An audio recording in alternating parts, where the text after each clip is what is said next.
All right, here we go. Don't touch anything. All right, good evening. Good to see everybody out tonight. It's kind of nice. It's still light. And hopefully it'll still be light by the time we leave. That's been pretty nice. Did everybody get last week's lesson? Did everybody get the chance to see it? It went to everybody where it needed to be?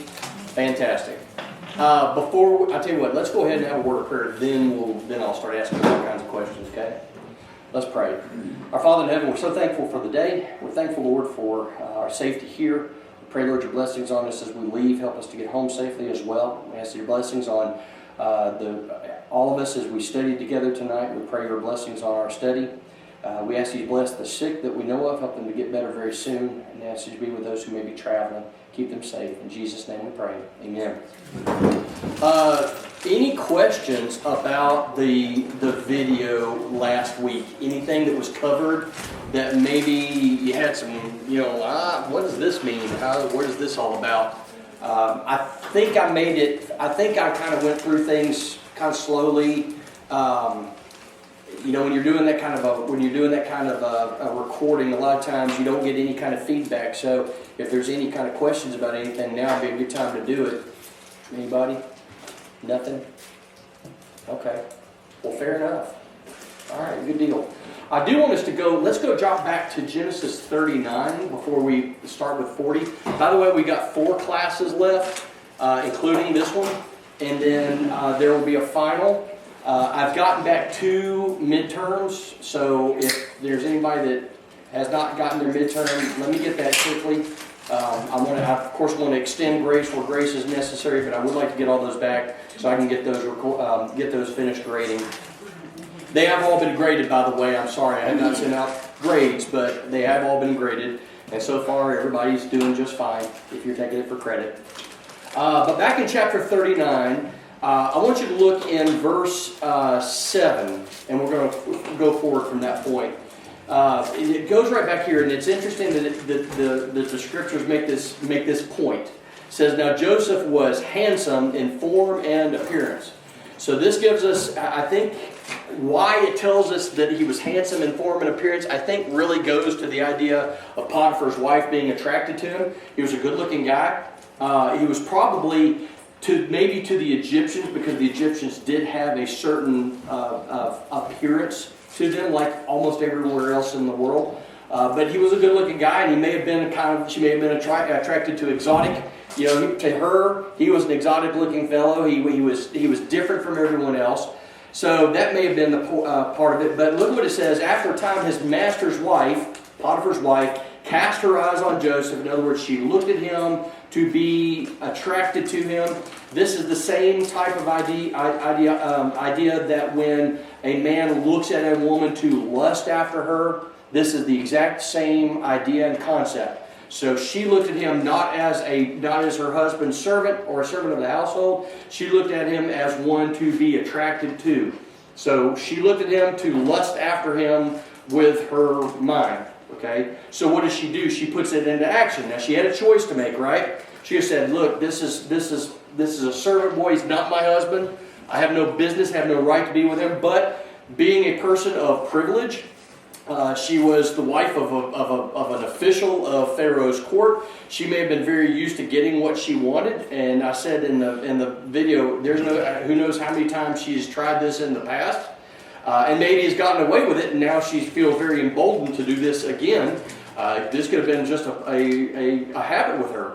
As the servants brought in, she would engage in relations with them, and then, who knows, maybe find a way to get them taken out of the picture. Don't know, I don't want to engage in too much speculation, but when you think about this having occurred, and this certainly would be something that would have occurred, especially with people of high rank, this would have been something that would have been fairly, they wouldn't have thought anything of it. It's a servant. They're there to be used and to discarded whenever, whatever.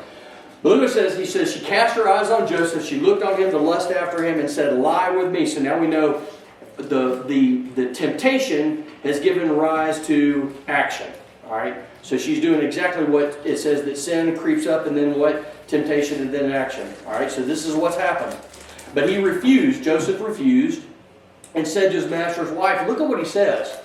and look at the reasoning that he gives. He said, behold, because of me, my master has no concern about anything in the house, and he has put everything that he has in my charge. In other words, I've been elevated to this position to the point that there's nothing, he worries about nothing. Basically, he comes in, takes his robe off, and sits down to eat because he doesn't have to worry about anything in his household except picking up his fork and putting food in his mouth. Everything he's put in my control, by the way, which is everything in his house. But look what he says. He is not greater in this house than I am, nor has he kept anything back from me except for what? You. This is interesting because this tells us that even among the Egyptians, even among the what we would call the heathen, or however you want to describe it, the unbelievers, so to speak, they're not Gentiles at this point, but they are unbelievers.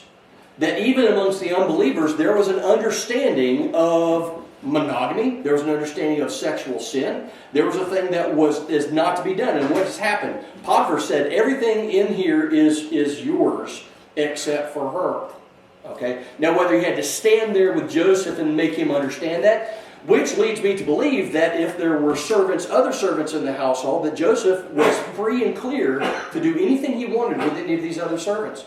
If he found a servant girl and he wanted to take advantage of that opportunity, he was able to. The only thing that was withheld from him by Potiphar was Potiphar's wife. Everything else in the household was under his control. And as an Egyptian was able to do, was able to kill a servant without retribution, so Joseph could do the very same thing. But it's interesting to see this understanding of monogamy and this understanding of withholding, the spouse being exclusive to a spouse is kind of interesting to see at this point, because what do we think? Well, we think that these people were just degenerate in every way, shape, or form. No, they had an understanding about what was right and what was wrong. A flawed understanding, as we see in many ways, but there was still an understanding of there was definite right, there was definite wrong, there was objective right and objective wrong. And an objective wrong would have been for Joseph to have his master's wife. He wasn't entitled to her. And look what he continues on. He's not kept anything back from me except for you, because you are his wife. How then can I do this great wickedness and sin against God? So now Joseph invokes his God, his understanding of Yahweh. All right? I won't do this mainly because it would be a betrayal of his trust of me. He's given me everything in the household except for you. And then it's kind of like, what do we think back to? In the garden, what was available to Adam and Eve? Everything except what? The tree of knowledge of good and evil. Everything in here you can eat from except for this one thing. Now Adam and Eve fell. Joseph remained strong. He says, this is the only thing withheld from me, and I'm going to respect that. I'm going to adhere to this thing. And I think that even if, in my understanding, even if Potiphar had said, listen, if no matter what it is, listen, she's just like this, and if she does something, don't feel bad about doing it because that's how she is. I still think Joseph would have said, this is a wickedness against God, not just you, but it's against God himself. And I'm not going to do that simply because it would be a betrayal of my relationship with God. All right, that's just my personal opinion. I just found this to be very interesting if you look at it in the context of this man being amongst these people who do not know or fear Jehovah God. He is going to remain faithful, and they still have an understanding about what is really right and what is really wrong. Okay? Did anybody get what I said about the idea of Potiphar possibly also being a eunuch? And this would have been a marriage of, it would have been simply, it would have been something that would have been done for social standing. Also, the idea of having a household where there were no women in control of that household, it would have been unseemly or unthinkable. And the idea that may have been a reason that Potiphar's wife was engaging in this kind of behavior. If her husband is a eunuch and either can't or won't have relations with her, then this is a woman that has become lonely. All right, and she's looking for physical needs, and this is how she reaches out in regards to that. Anyway, that's just me, doing mental gymnastics and trying to figure things out. All right. Anybody anything they want to add to that before we get on? All right, let's look at chapter 40, because this is where we're going to get in today. All right, Joseph is in Potiphar's house. Hold on a second. think we talked about this last week. She accuses him, frames him. His master's angry. This could be a reason that maybe she wasn't like this, that he thought that, this was the case. I would imagine that if she had done this in the past, he would have known about it and maybe wouldn't have gotten as angry. It could be that he was angry because now it's been exposed. Before, maybe the servants didn't think anything about it. They were scared. They gave in, and there was no reason. Now here's Joseph that's said no, and now is the thing going to be known? Is it going to become public knowledge? Whatever it may be. Anyway, they throw him in prison. The prison is attached, most likely, to Potiphar's house. He was the captain of the guard. The idea of the guard here, it could mean the idea of the guards of Pharaoh's household, but it also could be the idea of the guard. They were guarding people that Pharaoh had put into custody. I think that's most likely the idea that we're looking at here. So this prison is most likely attached. It's attached to a house, not necessarily like a wing of the house, but it's attached to this compound that Potiphar lives in. All right, so God shows the same favor to Joseph in prison that he did in Pharaoh's household, doesn't he? Kind of nice. God says, it's not your fault. You are where you are. And before you get to, we look at this and say how terrible this is. Would Joseph have found himself in Pharaoh's household, literally in Pharaoh's household, had he not gone through what he's going through? So God's saying, I know this is unfair. It's a lesson to us, right? Things are unfair. Sometimes things happen to us we have no control over. We have no response. We didn't do anything to cause them to happen. They occurred. There are wicked people, and sometimes wicked people do wicked things, and it affects us. Okay? But God shows him the same favor in prison, and pretty soon Joseph is, while he was second in control of Potiphar's household, now he's basically second in control, second in command in the prison. So everything, the captain of the guard has given these things, the captain of the guard of the prisoners, the main charge of all of these prisoners has fallen to Joseph, and what does God do for him? He said everything that Joseph did, God caused to prosper. And pretty soon, as Potiphar didn't have to worry about anything else, now the chief guard doesn't have to worry about anything. Everything is just smooth sailing. God's just preparing this way, this path, all with the purpose, of course, to bringing him to a particular point where he is going to save a nation, essentially. He's going to save an entire nation here in just a couple of chapters. All right? So let's look at this. Let's go to chapter 40. 2 dreams and 2 outcomes. All right, chapter 40 is sometime after this. So after he's been in prison for a period of time, the cupbearer of the king of Egypt and his baker committed an offense. Now it's interesting, it says he committed an offense. Not that one committed one offense and one committed another offense. It said they committed an offense.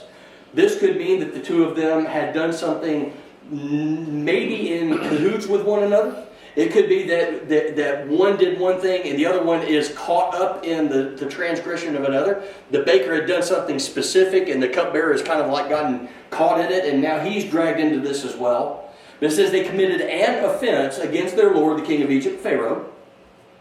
Pharaoh is angry with these 2 officers and he puts them into custody in the house of the captain of the guard.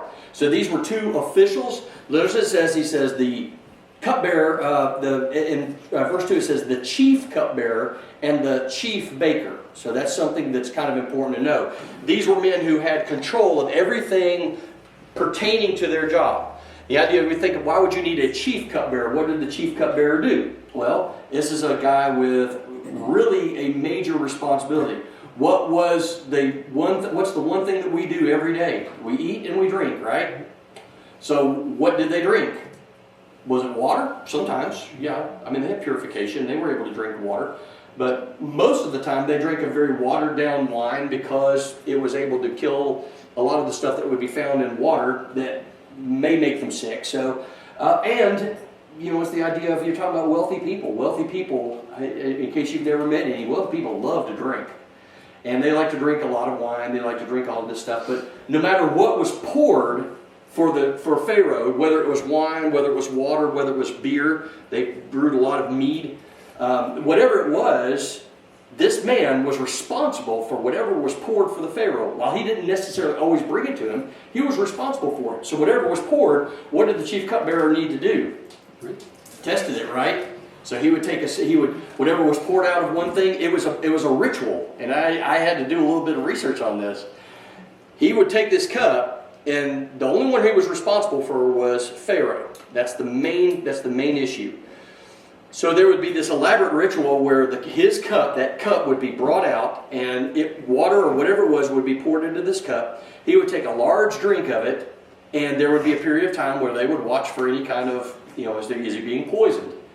And then if it looked like it was okay, he would take the cup, he would pour it out, he would wash it, he would take it, he would clean it, and then it would be poured out. While that was going on, whatever was being poured would be sat there, and it would have to be washed to make sure nobody tampered with it. So it was this big deal. So he would test this, he would make sure that there was no problem, no poison. Then he himself would carry that cup and he would present it to Pharaoh. So everything comes back to him. This was not relegated to anybody else. He was the one responsible for it. So this is not just some waiter that it was happened to be in the place at the time. This is a man with a lot of responsibility. He was, as Pharaoh would want his cup refilled, he would be standing there waiting for Pharaoh to need his cup refilled. So what did he get to do? He got to listen what was being said to Pharaoh, what Pharaoh was saying to other people. He knew a lot of information, a lot of it very sensitive information. But he was sworn, of course, by a great oath that he not to say anything, not to do anything. It was kind of like Secret Service, right? You're doing a lot of work, but you're sworn. You don't disclose or divulge anything that's being said. And that's a reason for that, okay? So this is what he did. He had close proximity, and you'll notice that as we go a little bit further, that Joseph, when he asked to be remembered, who did he tell that to? The chief cupbearer. Why? Because the chief cupbearer would have the ear of Pharaoh. And he would be one that could get word to Pharaoh that Joseph is being unfairly held in this prison. All right? So then you have the baker. As we have one that's responsible for his drink, we have one that's responsible for his bread. Chief baker would be responsible for basically anything that would be baked. I couldn't find that he would be responsible for anything other than what's being baked, but what's the most common meal in the world? Bread. Whatever's bread that's baked. In all of its different forms, that's the number one meal in the world. It's found in every civilization. There's some sort of bread that's baked. So you have wine and you have bread. So this guy was responsible for all of these things, baking bread and other foods for the entire household. I think that they were probably involved in the same offense, but we find where the chief cupbearer is absolved of his crime, but the chief baker is not. So how that happened, we're not given to know. Again, if you want an explanation of it, go to the extra biblical writings. They'll be happy to tell you a long, involved story about exactly how it happened. But you have to look at that and you take it with a grain of salt. These are people who simply want to explain everything, even though there's no real explanation given in Scripture. They want to fill in all the blanks, and sometimes the blanks just can't be filled in. All right? But let's continue on. He says, they put them in custody in the house of the captain of the guard. This is where Joseph is. And look at verse 4. The captain of the guard, the man that's in charge of all of these prisoners, the main guy, appointed Joseph to be with them. So now Joseph's, his role has been relegated to these two men. And look at what he says. He attended them. So even while these two men were in prison, they had rights, and their official responsibility or their official designations had not been stripped yet. So these guys still enjoyed a sense of authority even in prison. So now you have this one man, Joseph, who's been given to them specifically, and he attended them. He brought them food, brought them drink, made sure that their accommodations were right, waiting on Pharaoh to make some sort of final decision about what he's going to do with these two men. All right? But look at this. And they continued for some time in custody. So this is not resolved over a week, maybe even a month, maybe even a year, we don't know. But they were in there for some time. All right? What did that do? Allowed Joseph and these two men to become acquainted with one another, and to the point where Joseph was no longer this unwashed Hebrew. He was a person that they would actually pour out their dreams to. Okay? Kind of important thing to know. So in verse 5 it says, and in one night they both dreamed. So both dreams are occurring at the same time. This is, the idea of dreams is something, I think I've mentioned this before. I've read on the subject, and no commentary, no scholarly paper has ever really explained much more than we get from here. What dreams, did God give these dreams to these men? I think when we understand what the dreams meant, I believe that God did give those dreams to those men. It doesn't say that, however. It says that the interpretation belongs to God. So, but these dreams are so specific and so particular to these two men. How would they know anything about which one of them is going to be exonerated and which one of them is going to be killed? It seems that the dreams had to have come from God. And then not only does he give these dreams to these two men, he gives an interpretation to Joseph so that he could interpret them for him. All right, so they both dreamed, the cupbearer and the baker, confined to the prison, each his own dream, and each dream with its own interpretation. That's absolutely true, because one is very different than the other, especially the end result of these two things. All right. So they both dreams involved. You notice that both dreams involved their occupation, specifically their occupation. And this is the idea that one is going to be restored to his occupation, one is not going to be restored to his occupation. So when he comes to them in the morning, he sees that they're troubled. All right, so he shows up probably to bring them their breakfast and make sure that all their needs are being taken care of. He looks at them, and you can tell when somebody's a little troubled, a little upset, right? Maybe frowning, maybe sitting in their cell with their head in their hands. We don't know. It just says he saw that they're troubled. So he asks them. He says, "Why are your faces downcast today?" So why are your faces downcast today? And they said, "We have had dreams." So is it possible that these two men have talked to each other about the dreams? Maybe so. One tells them, another tells them, "I don't know what this means." "We don't know." "What do you think this means?" "Well, I don't know." And and what happens with dreams, man? We're pretty fanciful about our explanations. We want to find out what's going on. What do you think this means? And some of our dreams are so bizarre, I don't know how there would be some logical explanation to our dreams.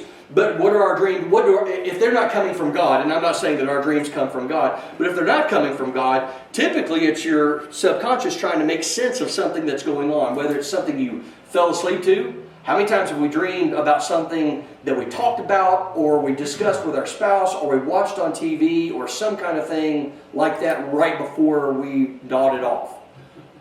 I mean, I've had that happen several times. You want to tell us about? Anybody remember? No, let's not talk about it. When you have children, do you dream about your kids? Anybody here have kids and you dreamed about your kids in danger? Oof, man, those were rough. I've woken up several times just in a cold sweat, and you get up and you go in there and you look and you go, "Okay, they're okay." That's just what we do. It's our mind trying to make sense about what's going on. But we look at their dreams, and their dreams are very specific to what's going to happen to them. Look what he says. "We've had dreams, and there's no one to interpret them." Being in prison, these men would not have had access to professional dream interpreters, Egyptian dream interpreters. Okay, you notice that's what Pharaoh does first, right? He calls all of the learned men in. He tries to give them the dream. He gives them the dream, and they can't answer it, right? Same thing with Nebuchadnezzar, right? I mean, to the point where if you don't answer this, if you don't interpret this, there's going to be consequences. So all of these people, all of these men in high power, had people that would explain things to them. Now, how often they were able to adequately explain them, I don't know. Honestly, I don't know if you can explain some of my dreams to me. They just don't make any sense whatsoever. I'm not sure what I'm trying to work through. He says, "We've had dreams and there's no one to interpret them." There are no interpreters here in prison with us. We're not allowed to go out, so there's no one to explain these things to us. Joseph said, "Do not interpretations," I like how he says this, "do not interpretations belong to God?" So if the dream comes from God, then the interpretation has to come from God. We can't, let me ask you this, if we didn't have an understanding, if we didn't have assistance, could we make heads or tails out of some parts of Scripture? No, it would be difficult for us. If we don't have an assistant, if we're not assisted in some way, it'd be very difficult for us. Here we're doing the same thing with dreams. It says, "Do not interpretations belong to God." The dream came from God, then the interpretation comes from him. He says, "Please tell them to me." So what happens? The cupbearer tells his dream. And he says, "In my dream, there was a vine before me, and on the vine there were 3 branches, As soon as it budded, its blossoms shot forth. So this is almost like a fast forward of what's going on with the typical grapevine. Has anybody ever grown grapes? Okay, when you grow grapes, it takes a while for this vine to produce branches, and it takes a while for those branches to produce buds, and it takes a little while for those buds to become grapes. But here he's saying, in this short period of my dream, this is all happening very expeditiously, so to speak. It says, as soon as it budded, its blossoms shot forth, and the clusters ripened into grapes. Just a perfect snapshot about what happens with a grapevine. Pharaoh's cup was in my hand. So this gives us a little bit of an indication. He's dreaming about his own job. His cup is in my hand, and I took the grapes and pressed them into Pharaoh's cup. In other words, I took them and I squeezed them. I squeezed out that juice from those grapes, and then I placed the cup in Pharaoh's hand. I mean, it's we look at it and we think, okay, well, I understand what's happening here, but what does this tell us about this man and what's going to happen to him? He says, well, this is its interpretation. Not this is what it might be. He says this is its interpretation. So what's happening here with Joseph? What's going on in Joseph's head? Who's talking to him? God's talking to him. God's giving him this explanation. It's kind of like, remember when Jesus tells the apostles and he sends them out and he says, you're going to go someplace and you're not going to know what to say, but when it's time, what you're supposed to say will be given to you. You don't need to worry about it. Don't go and think, oh, what am I going to say when I'm brought before these governors and these elected officials, I guess some of them were elected, not many of them were elected officials, but when I'm brought before these people that have high positions, you don't need to worry about what's going to be said. I will tell you what to say when you get there. This is kind of what Joseph's going through. You know, he has no idea what these men are going to say. He doesn't know what the dream is going to be, but he knows that God can answer it, and God's going to tell him what he needs to tell him, when he needs to tell him these things. And he's going to be able to answer it with zero problems, right? Everything that Joseph interprets about this dream from God is accurate and will come true. Kind of like with the prophets, right? If a prophet prophesies something that doesn't come true, is he any kind of prophet? Now, scriptures say, no, you're not supposed to listen to that man if he says something that doesn't come true. This is kind of like what Joseph is. Joseph is a prophet. He's a prophet. This is what's going to happen. Sometimes prophecy is the explanation of something else. Sometimes it's something he's going to sit there and he's going to be told what to say. So this is what's happening. So we have three branches. This growth towards a goal, right? Then you have the cups that are expressed, or the grapes that are expressed in the Pharaoh's cup. And he says this is its interpretation. The three branches are 3 days. In 3 days, Pharaoh will lift up your head and restore you to your office. Now again, we don't know how long they've been in here, but we know that from 3 days from this point, you will be back where you were before. You will be restored. Now you can go into the idea of in 3 days something is going to be restored. There's about 20 different sermons that you can go from that idea alone. All right? Now a lot of people want to get into the idea, well, Jesus was restored in 3 days. Yes, and so forth and so on and so forth and so on. But this is where we are. He says, in 3 days, Pharaoh will lift up your head. The idea here is when the idea of lifting up your head, what do we think he means when he says in 3 days your head's going to be lifted up again? Restored. It's going to be restored, but what more than that? Simply the idea of lifting up his head. He's got his job back. He's got his job back. Is he going to be happy or is he going to be sad about this? Ecstatic, right? He went from being a chief cupbearer to being in prison with the possibility of having his life taken. If Pharaoh decides that offense was too great, then he have no problem. He's Pharaoh. Have no problem killing him and raising up another person. Also think about the idea when he walked in and he saw them, they were downcast. So this idea is that when you're downcast, you're casting your gaze down. You're looking down because things are not good. You're depressed, you're sad, you're miserable. You may even be a little bit angry because why am I in prison? I didn't do anything worthy of being here. And so right now, your head is down, you're looking down. He says Pharaoh is literally going to come up, he's going to take your head and say, come back, I accept you again into my household. To this very, very important position. So he is literally going to lift his head up, take his head up, and bring him home. All right? He's going to lift your head, restore you to your office, and you shall place Pharaoh's cup in his hand as formerly when you were his cupbearer.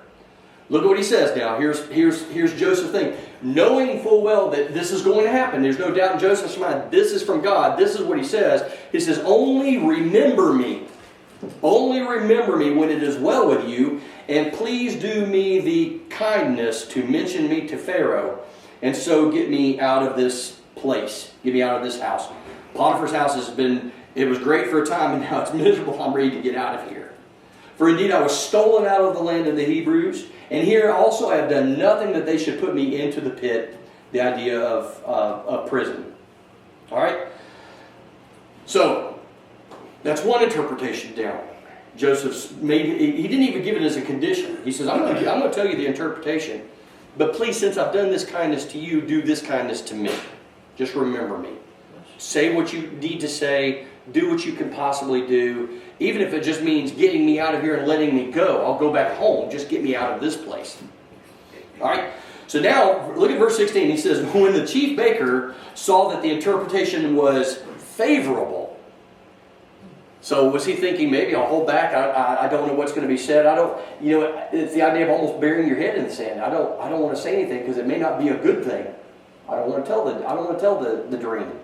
Especially if it's something that could be bad for me. What's going to happen here? But he heard the cupbearer's interpretation. He said, that sounds okay. That one turned out pretty well. So now I'll give, okay, sure. If that one was good, maybe mine will be as good or maybe even better.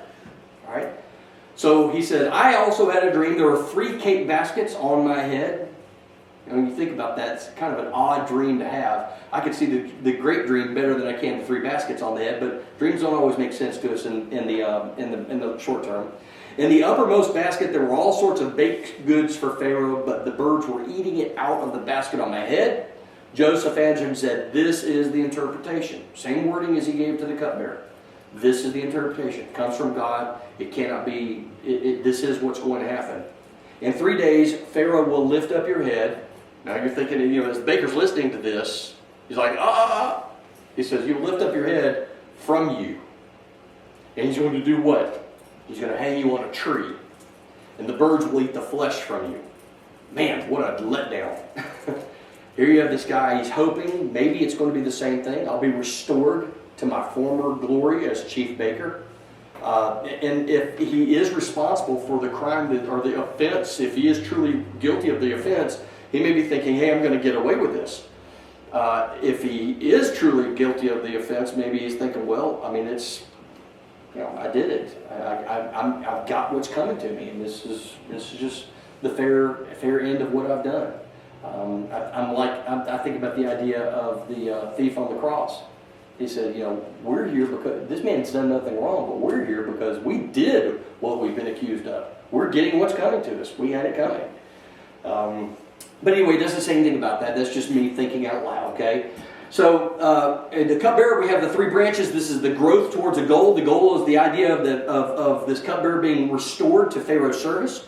The baker, we got the 3 baskets. They're prevented, literally, from delivering their contents to Pharaoh. So, 2 different dreams, 2 different interpretations. One is restored, one is going to be hanged. So, there we are. So now here's the thing, just a couple of questions down here at the bottom. Does Joseph maybe have a reputation for being able to divine dreams? Has he done this in the past? Maybe, I don't know.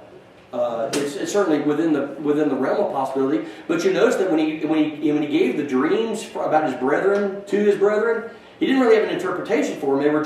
They were almost self-explanatory. So we don't see anywhere where the dream necessarily was something that he was accustomed to doing. We don't see where he did it on a regular basis enough to form some sort of a great reputation as being an interpreter. We don't know. So here we have these guys that they've made do with the Hebrew. Now here's another thing. We're not given to know whether the baker and the cupbearer say, oh, okay, that makes perfect sense. As far as they know, this is just some Hebrew slave, and he could just be spouting off nonsense. That may be what they're thinking for a period of time. Except, what do we have on verse 20? Verse 20. On that 3rd day, which coincidentally was Pharaoh's birthday, he made a feast for all of his servants. This sounds like this Pharaoh is a fairly reasonable man.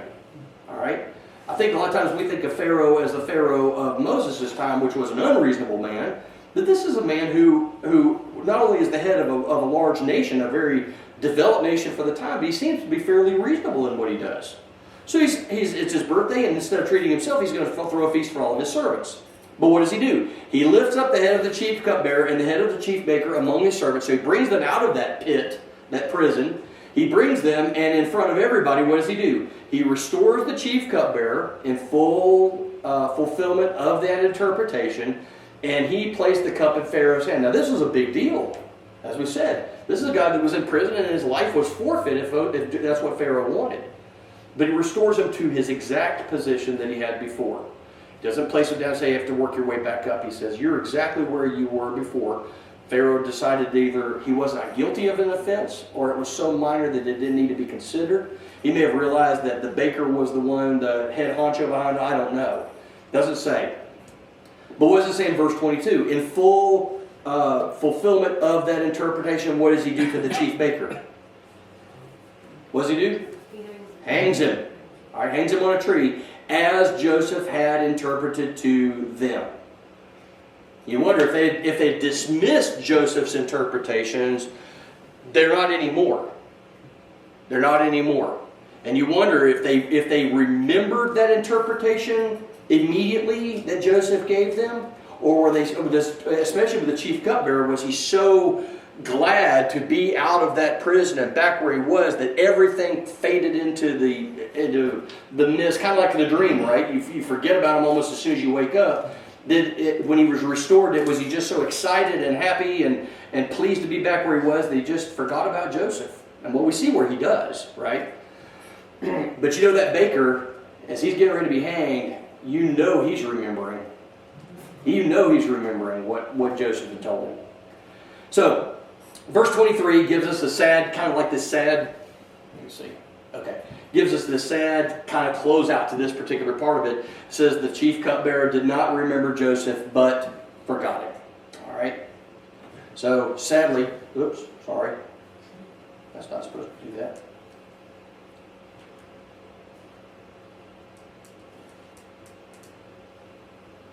Give it a minute.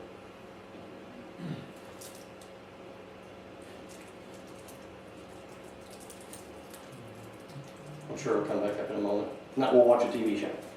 All right. Oh, here we go. It just kicked me out. I'm not using it enough. All right. Any questions about chapter 40? Any got anything they want to add to this? No? Nothing about dreams? Anybody want to talk about a dream they've had?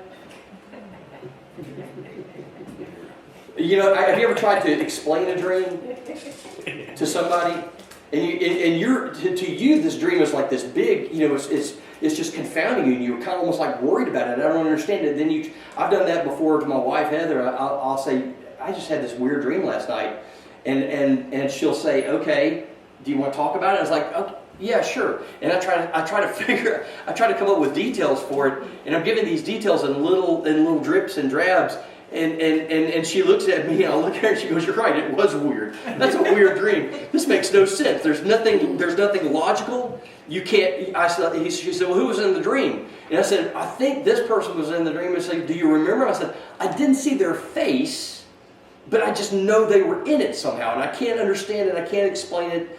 And there you go. Has anybody ever enjoyed the art of Salvador Dali? Anybody know Dali? Yeah. Okay, I love Salvador Dali. To me, he's just a fascinating guy. But if you've ever looked at his paintings and you look at the details, they're surreal. They're very, very, very, very strange pictures. He painted some bizarre stuff. Come to find out, one of the things that he would do is he would nap, and he would nap on his couch, and on the floor next to his couch he would put metal pans, pots and pans, so they would make noise. And he would lay on his couch with a handful of forks and spoons. And what would happen is, and if he would dream and he would wake up, he would drop the forks and spoons onto the pots and pans, and it would wake him as he's dreaming. And he had a pen and a paper, and he would write down really quickly what he remembered from the dreams. That makes perfect sense if you've ever seen his artwork. You would think that's exactly how dreams tend to be sometimes. that's what makes these dreams so interesting. That's why I certainly understand they're from God, because they're very specific and they remember these details very specifically because they're supposed to remember these details very specifically. God had in mind, He wanted Joseph to interpret these things because Joseph had a job to do. And this is how, you notice that God doesn't come here and open the prison door, take Joseph and put him in second in command. That's not how He does it. He allows His word and His plans to be done through the machinations of man. You notice what happens. Joseph didn't go on some great journey for Jacob into Egypt, did he? No, he was sold into slavery by his brothers. He ended up at Potiphar's house. What does God do? He makes it so that Joseph will grow and enlarge at Potiphar's house. Then He takes him out of Potiphar's house into this place so that he will be found by one of Pharaoh's chief officials.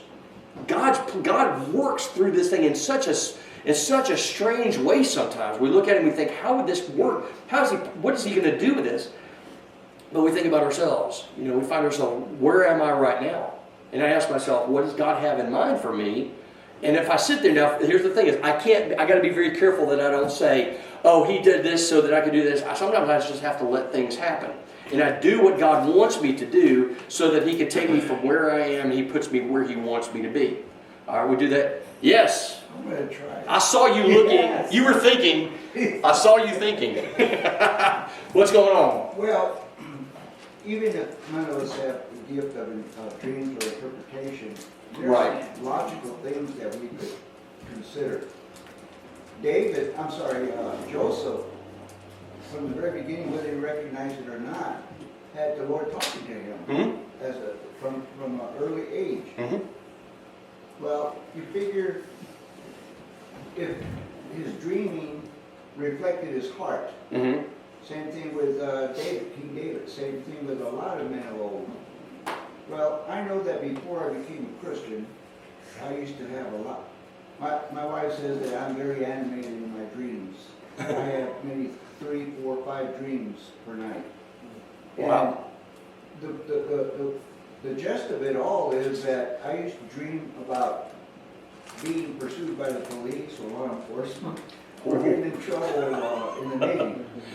But when I came up out of the water, little by little, my dreams started turning into doing stuff with the brotherhood. Sure. It turned into doing service for others. One time I dreamed that I went with, I'm not even going to mention his name because everybody will start laughing, a famous figure in the scriptures. He came in my dream and we went to our elementary school and we were having Bible study at the elementary school. The point being is that as time progresses, the heart envelops everything of us, our thinking, everything. Sure. Yeah. And if we want to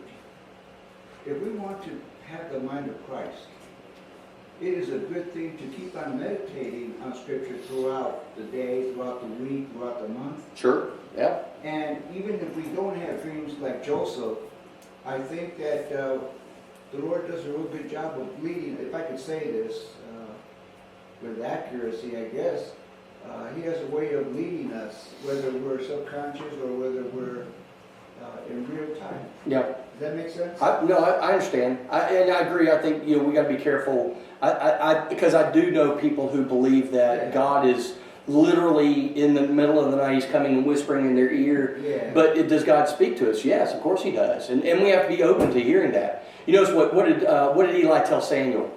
He said, "Go, and when God speaks to you next, you say, 'I'm listening. Your servant is listening.'"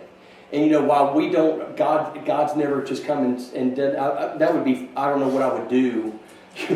Probably seek psychiatric help because that's not normal. But sometimes we just have to be silent and say, "Okay, I'm listening. What are you telling me?" And He will speak to us. Now, how's He going to do that? That's for God to determine, not for me to determine. I don't know. That's the gist of it all. Yeah. Being attentive to. Yeah. Yeah. Lisa, what? I know the one Okay. constant dream that I have, just constantly, over and over again, is my stress dream, and that is that I'm on college campus. I don't know where my class is. I have a project that I haven't done a thing I think I'm going to read the whole book because we have a test the next Oh, yeah, day. yeah. I mean, yeah, that's my constant. I don't know. As a preacher, Tata, you could tell me if you've ever had this dream where you dream you show up and you haven't really prepared, and church services are getting ready to start in 5 minutes, but 200 people need you, so you end up going all of these different places, knowing full well that you need to sit down for at least a minute to look and find something to say, and you're caught up with all of this stuff, and I've woken up in a cold sweat. Never mind that it's Friday night, and I'm not preaching on Sunday, but I still have those weird dreams that my brain's still trying to figure out. I've never had that happen. I've never shown up and said, hey, you're supposed to be preaching, and I didn't have anything prepared. That's never been a thing. But that's my mind working through all of this stuff. I don't know. Have you ever had that? Does that sound familiar? Yeah, I've had a couple of those. Preacher trauma. Very much so. It's your worst fear. But you know what's weird is that what did his brother say when Joseph was walking towards them while they were caring for the sheep? Hey, look, here comes that dreamer. Here comes that dreamer. And so this is an interesting thing. If you ever do any scholarly research, there's an enormous amount of material that's been written about Joseph, the whole narrative of Joseph, because it takes up the last 13 chapters of the book of Genesis. I mean, it's a big part of the book is this whole narrative that goes along with this. Joseph's growing up, his being sold into slavery, his brother's actions without him being there, as well as everything that occurs as it goes on. But remember what it says. Well, we're going to get into it, but I don't want to spoil it. Okay? I'll tell you, let's go for a couple more minutes, and then we'll have our first break, and then we'll get back into it. So let's go to chapter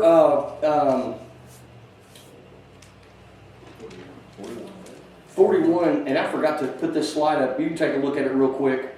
And we mentioned it all.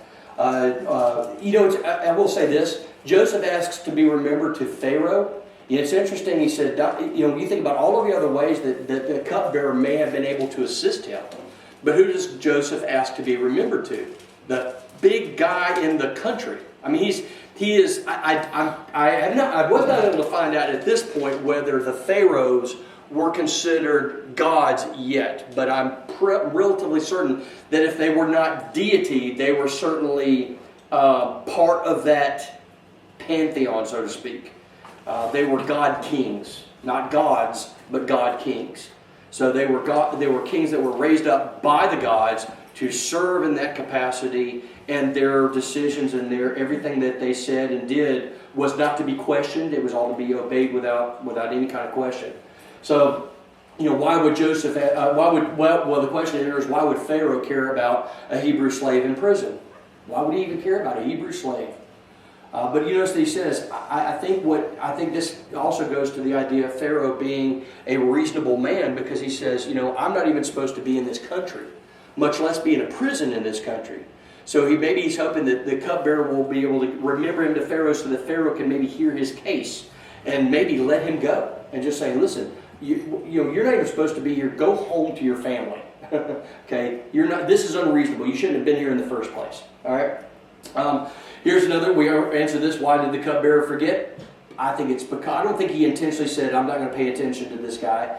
Remember, at the time, the idea was, did he even believe in Joseph's explanation? It doesn't say that they did. It doesn't say that they didn't. But it doesn't say that they believed in Joseph's interpretation, only that they heard it and he made it clear to them what was going on, and that the interpretation was from God. But remember, did they understand Jehovah God? Now, they had their own gods. All right, they had their own gods. So we could have been saying, well, yeah, this Hebrew and that one God he believes in. What kind of pagan only believes in one God? Can we really put any hope in or any kind of real belief in what he has to say? I think the baker probably remembered as he was getting ready to be hanged. He probably remembered that interpretation. But for the cupbearer, could have simply been, hey, well, this is convenient. This is coincidental. I'm being released. Fantastic. So now he goes back. Everything's excited, and Joseph just sort of fades into the back of his mind, fades into the back of his memory. All right. Let's see. That was it for that one. All right. So let's go to chapter 41. You notice here that the dreams are told in a very objective sense. It's very it's given, it's only the details that are necessary are what's given. You notice that in dreams, a lot of times, there's a lot of external stuff or extra stuff that's going on I think that's what causes a lot of confusion. And when we look at the very basic stuff of what's going on, we maybe get a better idea about what the dream is saying.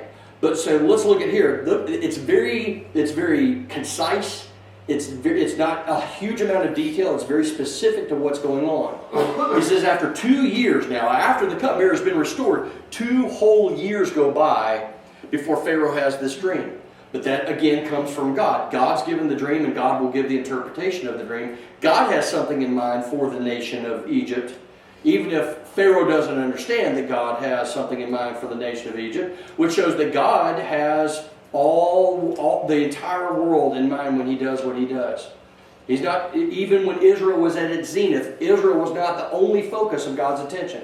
He was involved in all of the things that were going on all over the world, even when Israel was that shining light on the hill. Okay? Pharaoh dreams that he's standing by the Nile. At this point, the Nile, it's kind of muddy. When that was a pun, and I didn't intend that. At this point, not the Nile was muddy, but the understanding is muddy about whether the Nile at this point was considered a god. But we know that in Moses' time, it was considered one of the gods. All right. So he's standing by the Nile, and behold, there came up out of the Nile. I tell you what, that's a good place to stop. I got on a tangent and I had to stop. All right, let's stop here. We'll pick back up in 10 minutes.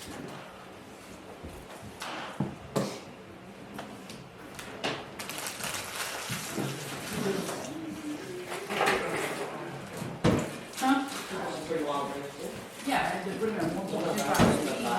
I literally finished at 5:58, and then we get in here, and I'm like, it's an hour and a half. Like, it sounds like it hasn't changed. No, God does not give the interpretation. God gives it to Joseph. He gives it to Pharaoh. Yes. No, I told you I was going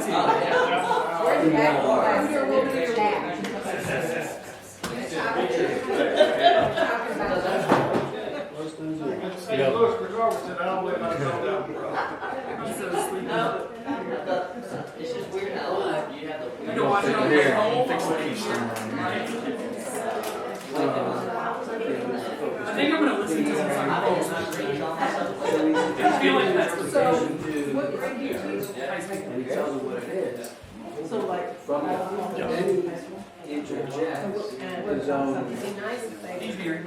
if he wants to please help, remind Pharaoh, blah, blah, blah. So that's not really, that's not from God, that's just. No, that's just him saying, because he doesn't know what God has in mind for him. I mean, it's interesting, God has all this plans. I think you'll have to kind of, and I wonder if God oftentimes left out the details because is he going to, is Joseph going to kind of become, sometimes they become unreplaceable.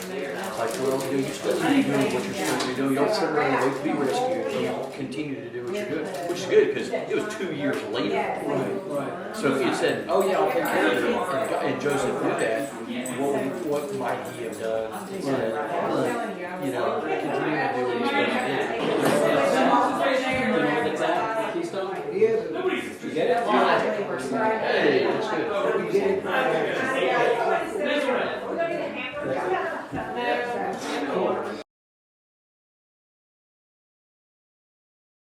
I'll bring some, like, to be allergic. You're live. All right, we're live. No, I've been eating. All right, so we got chapter 41. After 2 whole years, remember 2 whole years, the cupbearer has forgot about Joseph. He's still laboring in the prison. Don't see where his situation has changed. He's still second in command to the captain of the guard, but he's still in prison when he really shouldn't. He's not even supposed to be in the country. This is where he's been placed. God allows the workings of men, even the evil workings of men, to accomplish his purpose. But this is never where he was supposed to be from the beginning. But Pharaoh's dreaming that he's standing by the Nile, and he looks and comes up out of the Nile. How many cows? 7 cows. Attractive, and look at this, it describes them as attractive and plump. Okay? Reasonable enough. This is what these are good-looking cows. They're healthy, right? They're what they're supposed to be. There's nothing worse than an emaciated-looking creature. So these are not, though. These have been well fed. They come up and they're feeding in the reed grass. Now it's interesting that God is giving something to Pharaoh, something that would make sense to him. What does Pharaoh see? He sees the Nile. What does he see at the Nile? He sees cattle. That's the markings of a prosperous nation. You know, you get out and you look and you go, man, the grain is growing high. The cattle are well fed. And it's like, okay, this is my country, my nation is doing well. This is the markings of a prosperous nation. So, and behold, and he says, and behold, 7 other cows, ugly and thin. Not what you want in a cow, right? Ugly and thin, come up out of the Nile after them, and stood by the other. Oops, no. I didn't want to take a picture.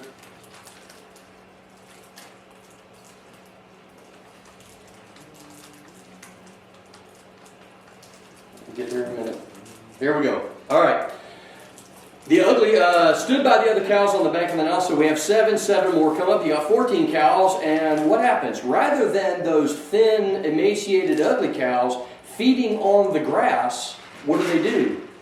They eat the other cows. It's kind of an odd thing. If cows come up, cows are not meat eaters in the sense that we understand meat eating. Will they eat insects and bugs if they're on the grass? Yeah. But they're not carnivores. They're herbivores.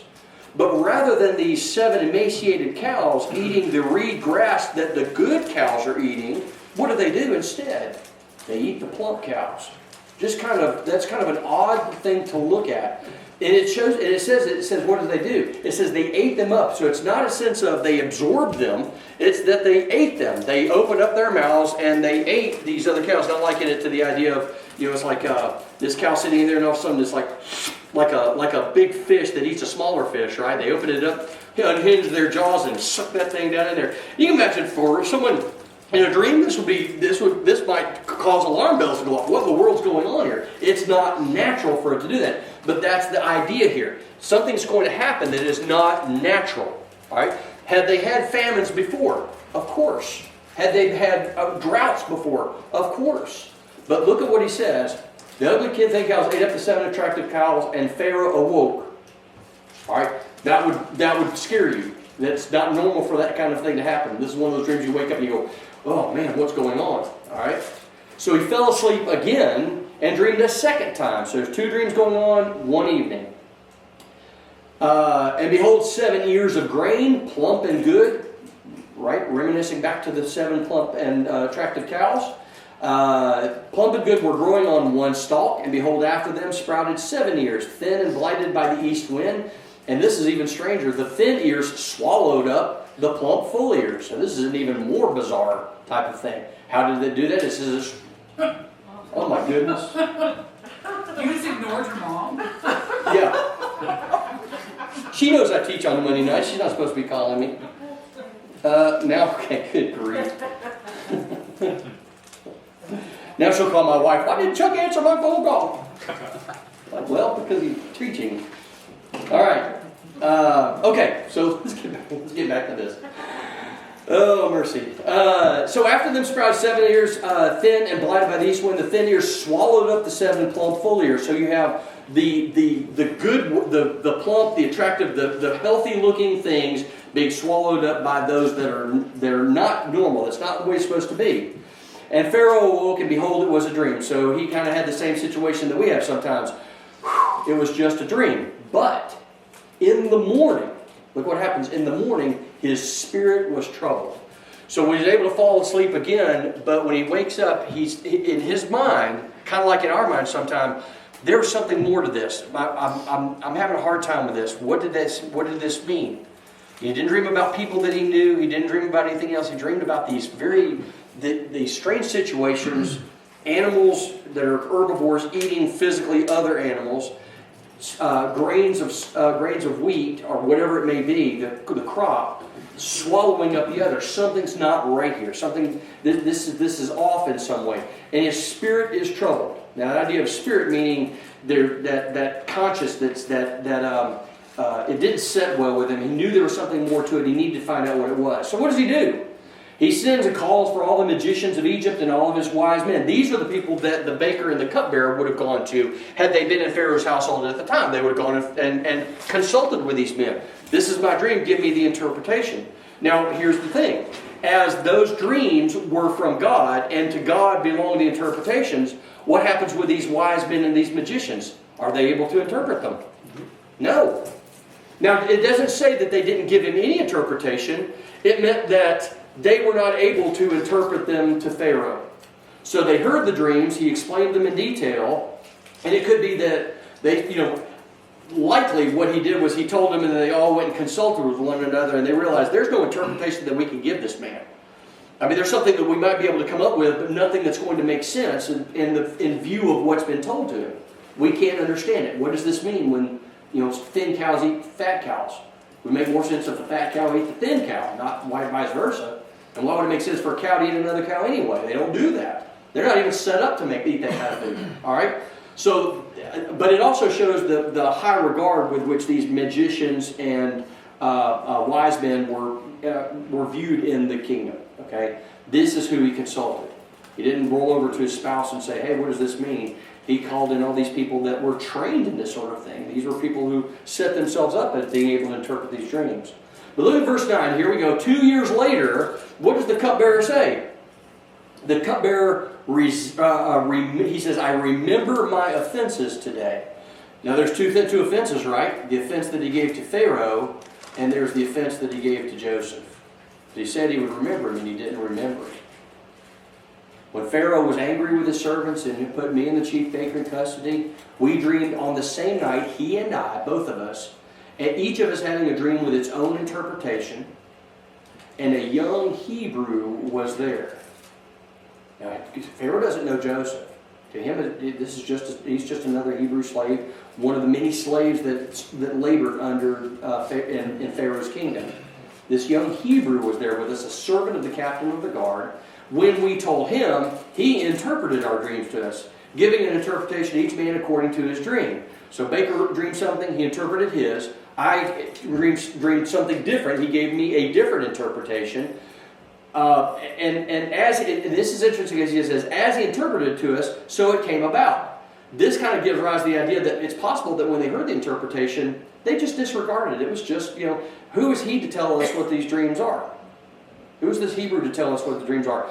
Aren't the magicians and the wise men of Egypt better than he was? This could be that he's saying, we thought it was coincidental, but as he told us, this is what happened. So now he's remembering this. It's all coming back to me now, right? He says, as he interpreted us, so it came about, I was restored to my office and the baker was hanged. Exactly what he said was going to happen is what happened. All right? So what is he doing? He's basically throwing Pharaoh a bone here. He's saying, look, I don't know if what he told us was accurate. Now how he came about this, we don't know. But what he told us was accurate. And this may be something that you might want to think about. So what does he do? What does he do? Pharaoh sends and calls Joseph. They bring him up out of the pit. And notice what he says, when he had shaved and changed his clothes. I don't know if I put this, okay. When Joseph is brought up out of the pit, out of the prison, this is the idea that the prison was possibly under the house of Potiphar. That's where people were kept. And so the idea of pit here is not like the pit where Joseph was being kept when the slavers came up and took him away. This is the idea that it was a hewn out place in the ground where these people were kept. All right. So he brings him up out of the pit. He had shaved himself and changed his clothes. He came in before Pharaoh. Just right here, shaves and dresses in new clothing. This is what would be expected if you were brought into the royal court. It doesn't matter if you're a slave. It doesn't matter who you were. When you were presented to the head honcho over the entire nation. You didn't come in ragged clothing with a beard. Now that was the thing for the Hebrews, right? They had a full beard. And it was later on that they weren't even supposed to trim their beard. They were supposed to just let it grow. Let it grow, right? So that's not what they do. For the Egyptian courts, shaving was a matter of hygiene. It was a matter of showing deference to the Egyptian. They basically would shave their head, their face, their chest. They would be, they would come in slick, as my grandfather would say, slick as a cue ball. All right. He was also given new clothing that would show appreciation for Egyptian culture and Egyptian norms. So they would find clothing that would fit him. They would make him look as presentable as possible before he would go before Pharaoh. All right, now as we see here, this is an important point in Joseph's life.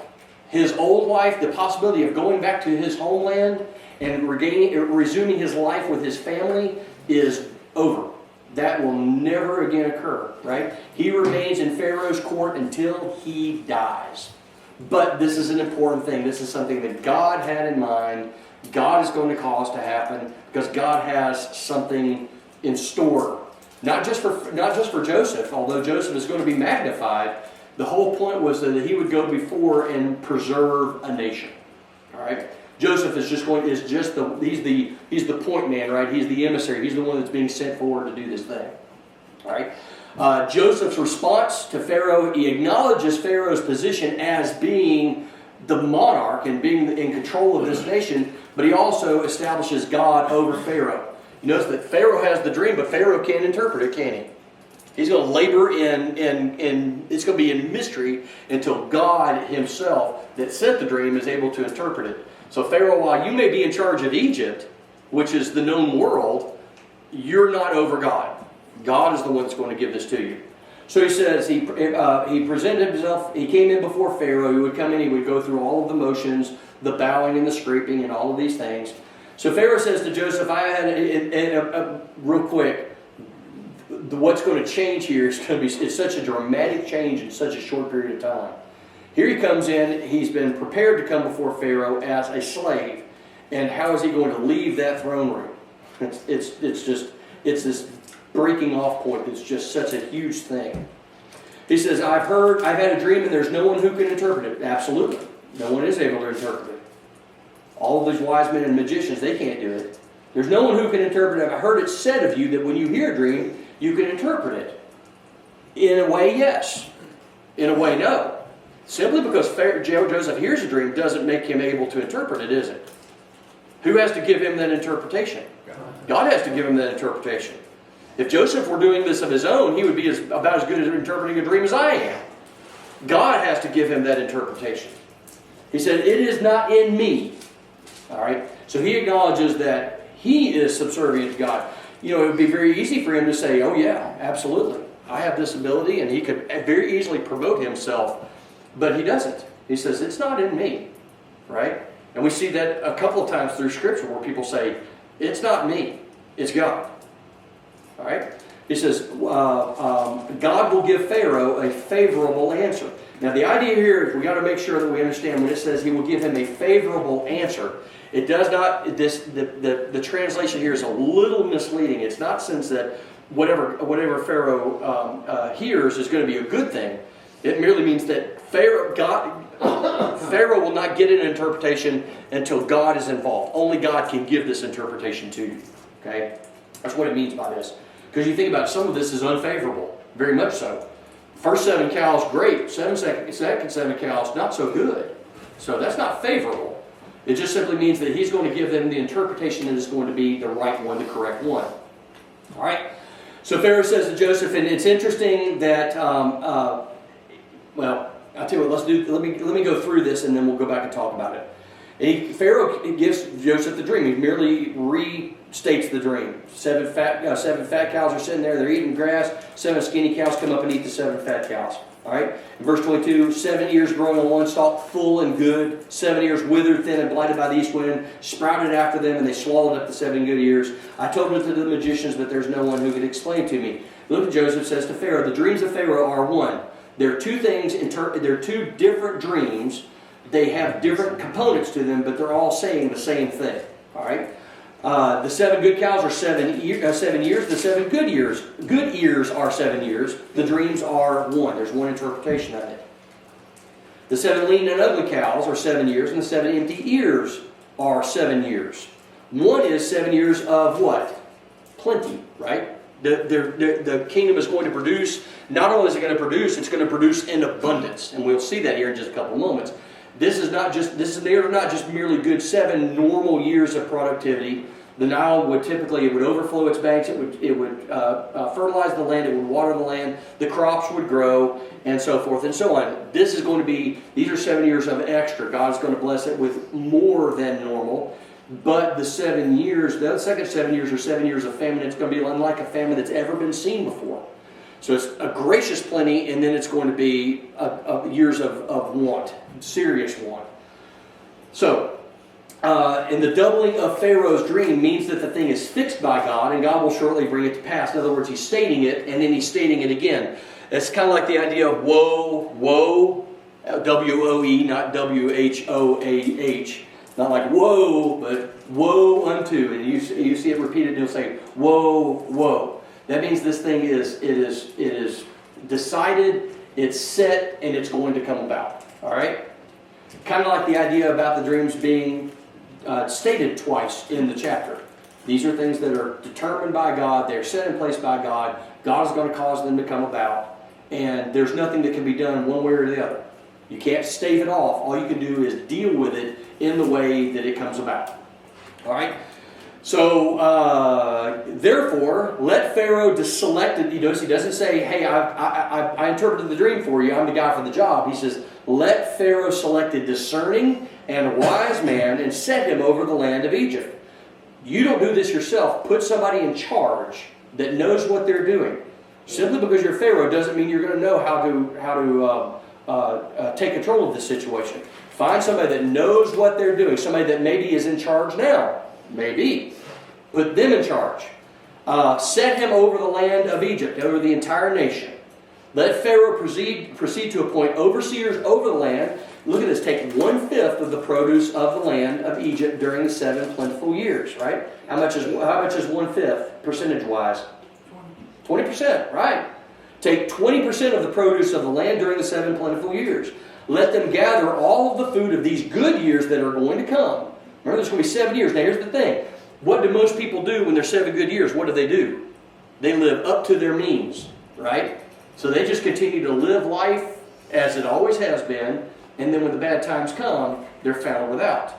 So he's saying take 20%. Now, you think about taking 20%. 20%. I know people that can't budget 10% of their income for their contribution, or tithe, as some people want to call it. That's fine. I don't have a problem with that. They won't even set aside 10%. He's saying take 20%. You think about taking an average household and you take 20% of what you normally consume, what you normally spend, and saying, you don't get that this time. That's a major thing. So what do you have to have? You have to have somebody that is in charge. They are overseers. They have to have some authority.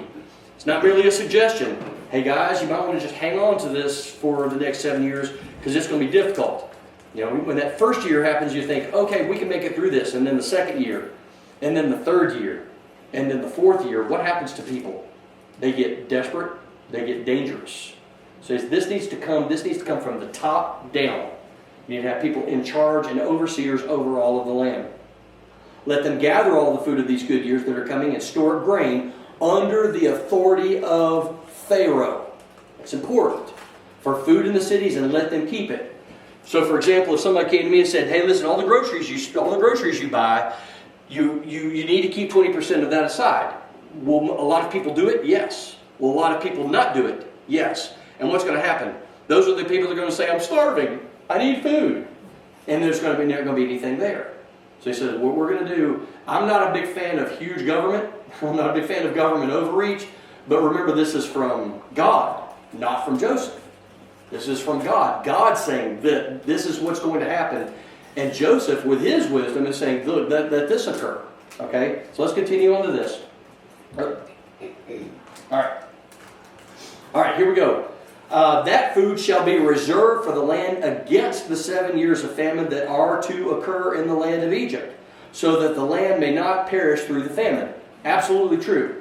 He's preserving the land of Egypt from perishing during the famine. But what are the other consequences? What are the other benefits for having done this? What's going to happen? Jacob and the rest of the family is going to do what? They're all going to come and live there. And we think, well, are they just going to live there and prosper and be where they're supposed to be from now on? What was God's intention? They're going to be there. They're going to come in as free men, but they're going to depart as what? Free men who were slaves.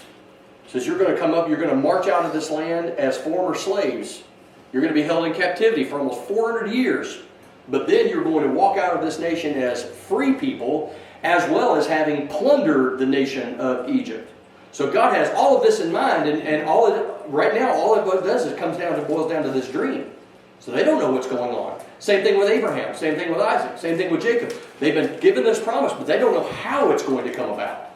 So they're thinking, as the years go by and these people go into slavery, they're wondering, what's going on? What's happening? We were told that Abraham was given a promise. Isaac was given a promise. Jacob was given a promise. When is it going to happen? And God said, it's going to happen when I say it's going to happen.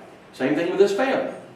God could have sent the famine immediately. He doesn't. He says 7 years and then 7 years.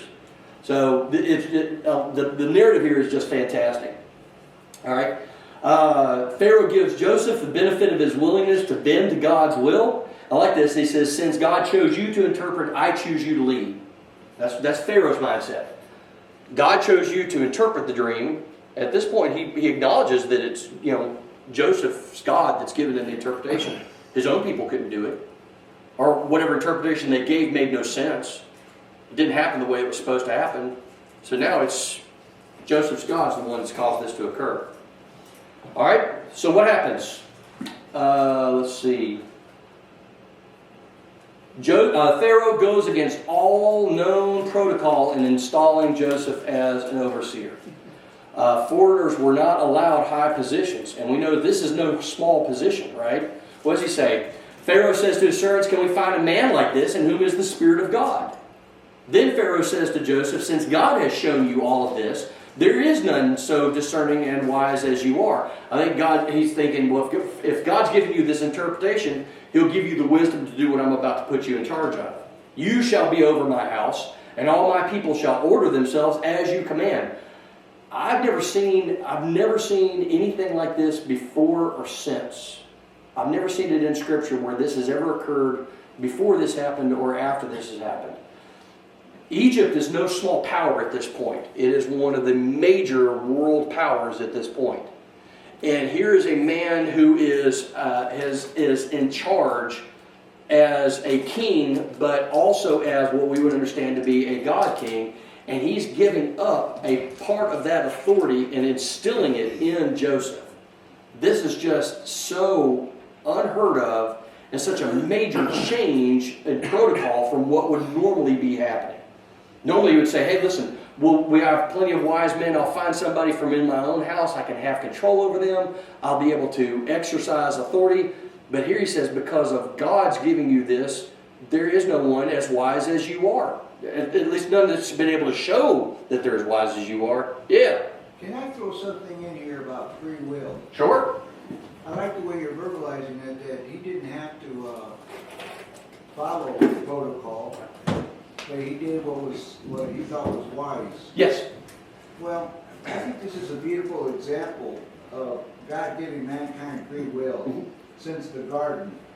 And we know that the Scripture teaches that all the kings of Israel and Judah and ever were did wrong in the eyes of God. They exercised their free will and they did wrong. But I think it's important to realize that even ungodly people like the Egyptians, and there's other people, Nebuchadnezzar and others, that believe, like it says in Romans, that they know about God from the things that have been made, so that man are without excuse. And the reason why it's a big deal to me is because we think about free will as a casual thing, and sometimes we take it for granted. And what I mean by that is, in the church today, we have free will to obey God's commands or not to, to listen to, learn His teachings or not to. And I think that the way the healthiness of a congregation goes with along with how we exercise our free will. And this is a beautiful example that if a heathen, so to speak, an Egyptian pharaoh could use his free will and know that there's a God and use some common sense, then we really don't have excuses. Yeah. Way over here. Yeah, I agree, and I think also this absolutely. I think it also goes back to the idea that this Pharaoh was a Pharaoh. This was a man who had the best interest of his people at heart. This is not a wicked man. This is a man who genuinely cared about his people. He didn't want them to starve to death. And we don't see any kind of ulterior motive in what he's doing. You look at what he says. He said, I want to preserve my nation.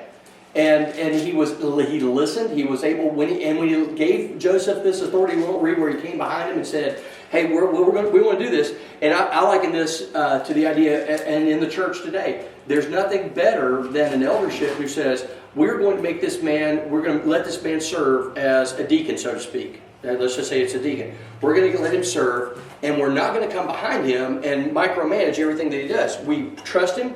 We've given him this authority, and he's working under our stamp of approval. He's going to do what he's going to do. We may not always understand. It's like, I wonder why this happened, but we don't come behind and say, well, he didn't really mean that. Well, we're not really going to do that. But, if somebody comes in and complains, we're going to say, look, if you have a problem, you need to go and talk to him. You don't need to come to us. And I think that's part of, look at what happened with Moses. What did Moses' father-in-law say? This is what you need to do. You are going to wear yourself out. This is what you do. You set up groups of people, and these people will have positions of authority. They'll decide all. The only thing that's going to come to you are the big issues, the big problems, the stuff that maybe only you and God can solve, and that's how it will come to you. The idea of the delegation of authority is a big one, and that goes into the idea about how big a deal this was for this man, who with the word could kill a group of people. He merely had to speak the word, and it occurred. Everything that he said was taken as the words of a God. And he says, I want to find somebody, what he says makes sense. This makes sense. All right? This interpretation makes sense. So hey, listen, obviously you have the favor of God because you were able to interpret this thing.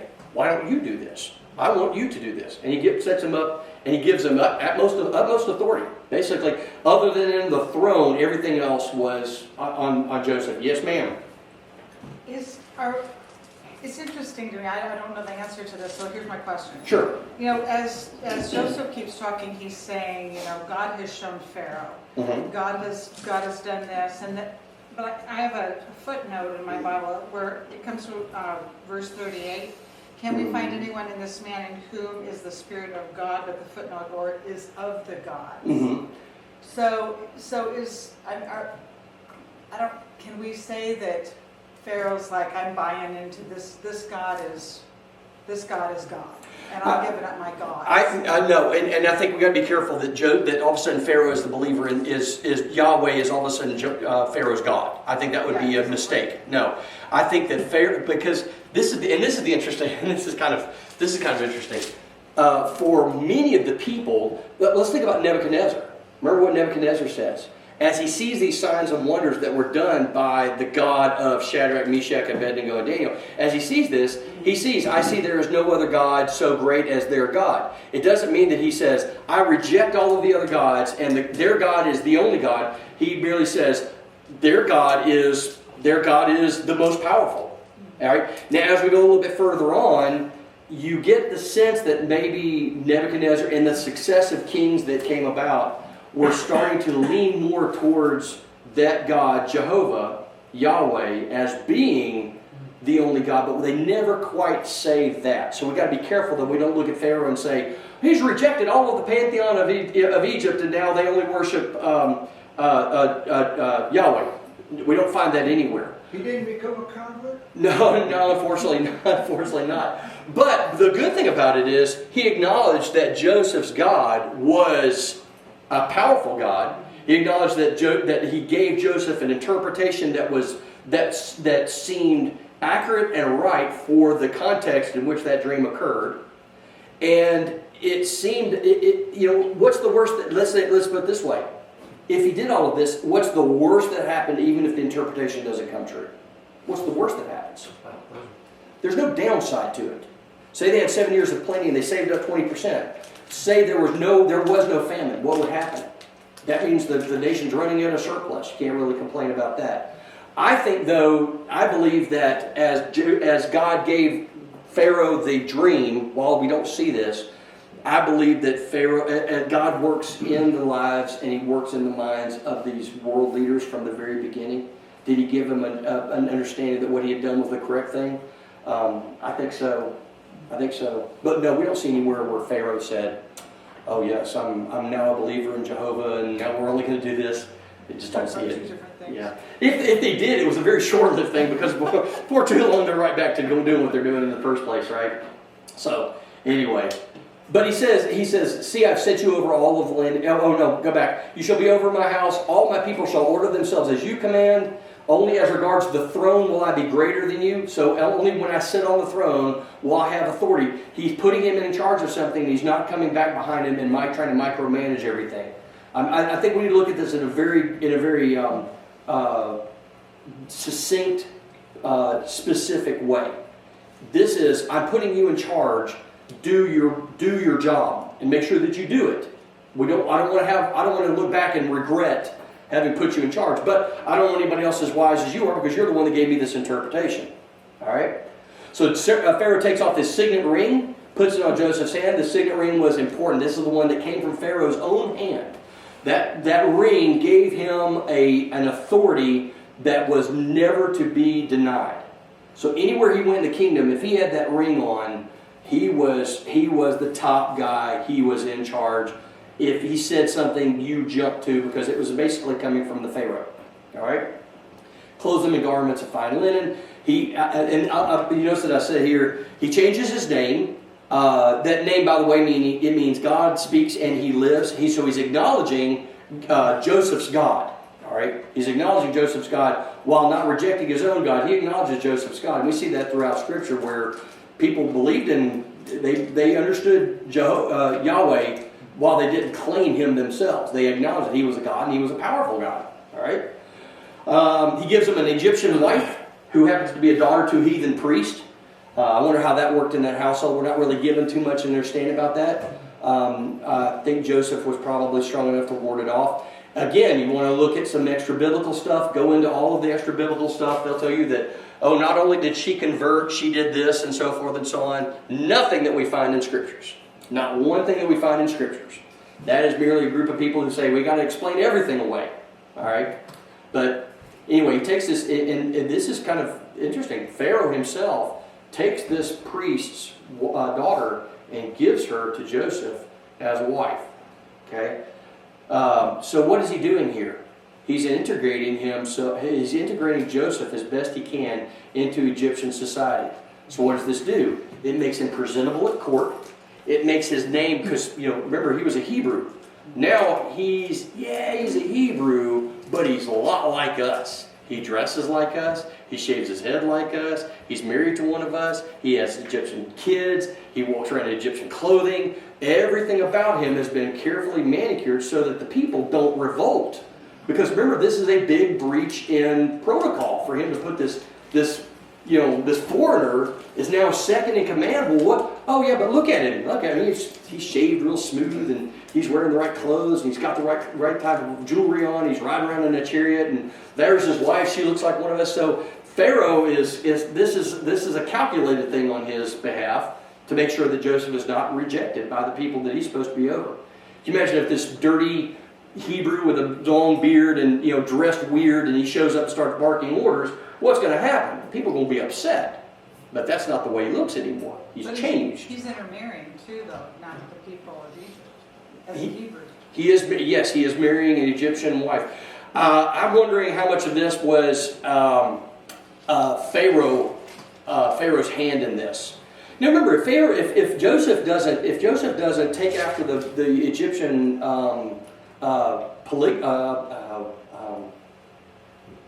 polytheistic ideas, if Joseph doesn't go after these idols, then his marrying this woman is not really hurting anything. I mean, he sounds like he's strong enough to ward off any inclination to worshiping false gods. Is it a good idea? No. But at this point, God has not spoken and said, thou shalt not marry with these people. Remember, that was Abraham's idea and understanding to go back to Haran to get a son for his wife, a wife for his son. Same thing with Isaac. That was their understanding. They knew that was the best idea, but at this point, what's Joseph going to do? I mean, he can't even leave. Now he's kind of in it. So he marries this woman, and we don't find where he goes off the rails after having married her. That's unusual, and it would take a very strong person to not do that, but Joseph's a fairly strong person anyway, I think. Apparently God knew that. Yeah. He didn't tell him to put her aside or anything like that. He allows it to happen. Let's see. He says, made him ride in his second chariot. So there's like Air Force One, and he's in Air Force Two, right? So they call out before him, bow the knee, and he sets him over all the land of Egypt. He says, I am Pharaoh. Without your consent, no one shall lift up hand or foot in all the land of Egypt. He's basically giving him utter control, total control. So there's a lot of trust in Pharaoh, or trust from Pharaoh in Joseph as well. All right. Right now, none of this has occurred. Right. They're still in the beginning of the 7 years of plenty. So there's a lot of trust on Pharaoh's part, but I also think that this goes into the idea that this Pharaoh is an honorable person. He's an honorable man. He's a decent man. He wants what's best. All right. So he goes out over the land of Egypt, and look at here. There are some little details, right? He's 30 years old when he entered the service of Pharaoh, king of Egypt. How old was he when he was sold into slavery? 17. So it's been 13 years he's been in this country as a servant, as a slave. Now he's come up out of servitude. He basically serves at the pleasure of Pharaoh, and he's second in command over the entire nation. I mean, this is one of those things in the Bible. This is one of those moments where it's just such a pinnacle of God's plan coming and hitting right when it's supposed to. Right when it's supposed to. All right? So he goes out, he goes through the land, 7 plentiful years, and this goes into the idea about what this means, right? During the 7 plentiful years, verse 47, the earth produced abundantly. The river overflowed, and it was an abundance. Not just what it normally has, but it's an abundance. He gathered up all the food and put the food in the cities. He built these big storehouses over all throughout the country. He puts it in these things so that the grain can be doled out a little bit later on. Joseph stored up grain in great abundance, and look what it says, like the sand of the sea. What does that sound like? The seed of Abraham. That's right. But here it's talking about, this is an abundance of physical abundance. It's a physical abundance. This is food. But remember, things are getting ready to get really, really bad. All right, so 7 years. We forget a lot of times, our short-term memory is really on display, because what do we think? You know, think about people, man, they get their income tax refund check in. What do? I'm going to put this to the side. I'm going to go pay off a bill. I'm going to go put this on my mortgage. What do they do? Man, I want a new TV. I want to go put a down payment on a new car. I mean, they forget about it. But he says, you do that at your peril. So this is something that had to happen. It had to happen from the top down. He says, he stored up grain in great abundance until he ceased to measure it. So it got to the point where I'm not even keeping up with it anymore. Just as it comes in, put it in the storehouse. Put it in the storehouse. Put it in the storehouse. It could not be measured. All right. He has 2 sons, right? 2 sons are born to Joseph. His wife bears him children. Named the firstborn Manasseh. For, he said, God has made me forget all my hardship and all my father's house. And then he gives the second one he called Ephraim, for God has made me fruitful in the land of my affliction. You know, the names back then always had some sort of meaning to them. So, by the way, which one, when Joseph brings those 2 sons before his father Jacob to bless them, which one receives the blessing of the firstborn? It's supposed to be Manasseh, right? So he puts out his right hand, but he says there's one on either side. He crosses his hands. He puts his right hand on Ephraim's head and his left one on Manasseh's head. And Joseph comes and he says, whoa, no. So he actually got a little upset. And he says, you got it wrong. This Manasseh is the firstborn. And Jacob gives the blessing the way he's going to give the blessing. All right? So these 2 sons will become tribes. The tribe of Joseph is split up into these 2 guys. And by the way, don't let anybody, when you hear the idea of the half tribe, there's no such thing as a half tribe. That's like saying half a group of people. All right? It doesn't work that way. They were tribes. They were individual tribes. But that took the place of Joseph and, remember, Levi. Those 2 are not considered in the distribution. Right? So there's still 12 tribes that are going to be given the land. And these are the tribes, right? Let's see. When the famine, here's where this plan has begun to spread out. When the famine is spread over all the land, Joseph opened the storehouses and sold to the Egyptians. That's fascinating. As they reap, it goes into the storehouses. When it goes out, they're not giving it away for free, are they? They're selling it back to their own people. This is shrewd on Joseph's behalf. I'm not sure how I feel about this. You know, it is what it is. He sold it to the Egyptians. You know, you got to have some sort of safe gate in regards to this. If you're just giving it out, I mean, who knows what would happen? He sells it to them. Don't know what they were selling it for, how much, but that's what was happening. The famine was severe, and it says in the last verse, all the earth. Now here's where Jacob comes into play.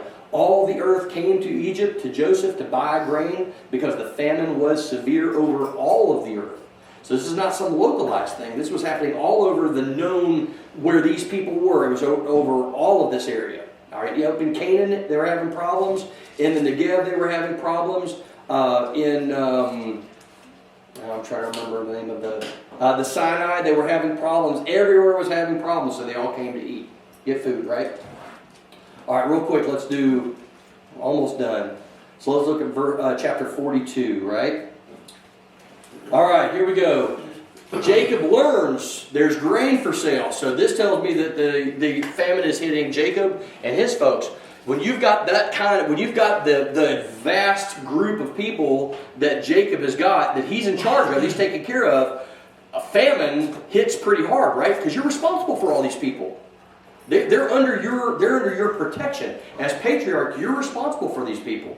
It doesn't matter how old he is, he still has to answer for it. So you don't want your people to starve to death. You don't want your animals to starve to death. You don't want any of these things to happen. Now, as wealthy as he was probably insulated from it a little bit, but he still had to be thinking about, what am I going to do? We want to make sure that we don't starve. He says to his sons, why are you looking at one another? They said, behold, I've heard, and he said, behold, I've heard that there's grain for sale in Egypt. Go down and buy grain for us here, that we may live and not die. All right? So, 10 of his brothers go down, right? Joseph's not there anymore, and Benjamin stays at home because that's the only thing he's got left of Rachel. One son, in his mind, is dead. Joseph's dead. Benjamin's the only one I've got left from Rachel. I'm not letting him go anywhere. So 10 of his brothers go down to buy grain. Verse 6. Now Joseph was governor over the land. Just a word. He was governor. He's the one that sold to all the people of the land. So as people would come, they would have to present themselves. They would present their money, and then they would take money. They would take grain out of the storehouse. They would weigh it out, and they would send people on their way. So you can imagine, if Egypt has all this grain, this was a constant back and forth of people going from all over the world. So as they're going, as they would go back, they might come in this way, they buy grain, they go out this way, and what do? They tell everybody, hey, you don't have to starve to death. Egypt's got grain. So people would pack up. A lot of times this would not be individuals, this would be kings would send emissaries. They would come down and they would buy grain and bring it back. This does not mean to say that every single person was fed and no one died of starvation during the famine. Not at all. There were people who died during this famine. It was a bad one. So if you didn't know there was grain for sale, or you didn't have the money to buy grain for sale, it's entirely possible, maybe even probable, that you were going to pass away. Who dies first? Typically children, older folks. All right?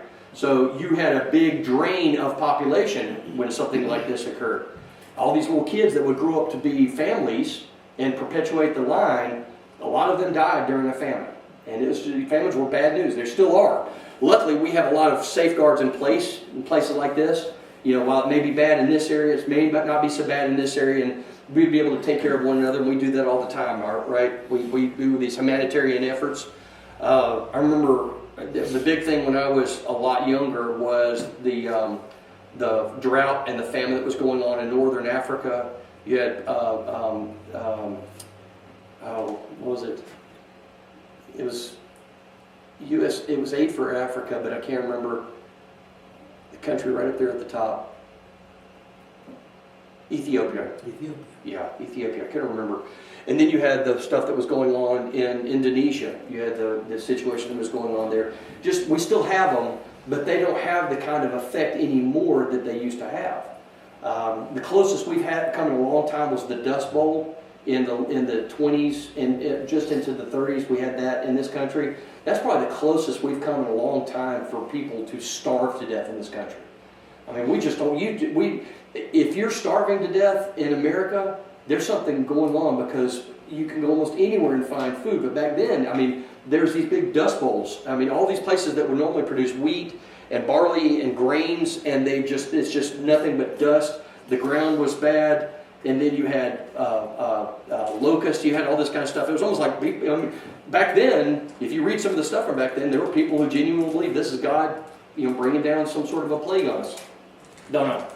But this is what's happening. The famine is in the land of Canaan. It's pretty bad. So they come, they bow themselves before him with their faces to the ground. He sees his brother. Now, we talked about when Joseph gave these dreams to his brothers, and we kind of got we may have the idea that Joseph was maybe being a little bit immature in saying these things to his brothers instead of just, keeping them to himself. He says, I saw, I had this sheaf and your sheaves came and bowed down to mine. And then I saw the sun and the moon and the stars and they all bowed, and you get this idea that maybe he was being a little bit immature and a little bit arrogant, being, right around 17 years old. Imagine that. Here we see, look what he says. He recognized his brothers. They did not recognize him. He remembered the dreams that he had dreamed of them. He said to them, brothers, it is so good to see you. I have been thinking about you. I've wanted to come home. How is our father? This is just, I'm so glad. I'm so happy. I never thought I'd ever see you again. And here you are. And he falls on their necks and he hugs them and he kisses them and he invites them. And why doesn't that happen here? He wants to mess with their head. Is this maybe a little bit of Joseph, maybe that little thing in the back of his head saying, It's a little payback. Maybe a little bit of payback. Maybe so. We don't see where God tells him to do this. This is Joseph. He remembers that dream. And it would have been so easy for him to just let it go. I mean, look, this is a guy, he is in more control over more stuff than even his father Jacob. He's second in command of the biggest civilization at this particular point in time. But what does he say? He says, you are spies, and you've come to see the nakedness of the land. In other words, you're here to see if you can find an end for an opposing king or an opposing empire to come in and take what we've got. Where are all the storehouses? How do we get to these storehouses? How can we do all that? Here, he's accusatory, right? He's accusing them of something that he knows is not true. He says, no, my Lord, your servants have come to buy food. Now, here, look at what they say here. Verse 11. We are all sons, we're all brothers, we're sons of one man. We are what?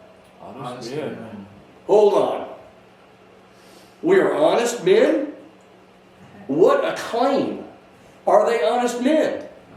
No. You look at what some of these guys have done. One that convinced an entire city to get circumcised so that 3 days later they could come in and slaughter the place. Right? You got that one instance. Then you've got Judah with Tamar. And then you've got Reuben with Bilhah. And then you've got all of them conspiring to possibly kill him with the exception of Reuben. Reuben goes away, and what has happened? They've sold him into slavery. You're talking about killing him only to sell him into slavery. These are not honest men. Now, in this regard, are they guilty of what he's accusing them of? No.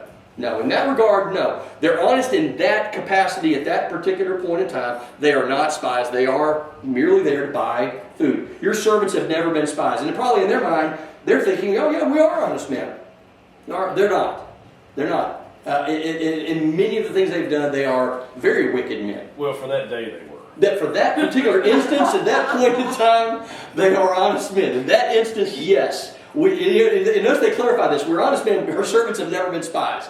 In that regard, yes, we're honest. He said, no, it is the nakedness of the land that you've come to see. And they said, no, we are servants are 12 brothers. They say 12 brothers, the sons of one man. And behold, the youngest is this day with our father, and one is no more.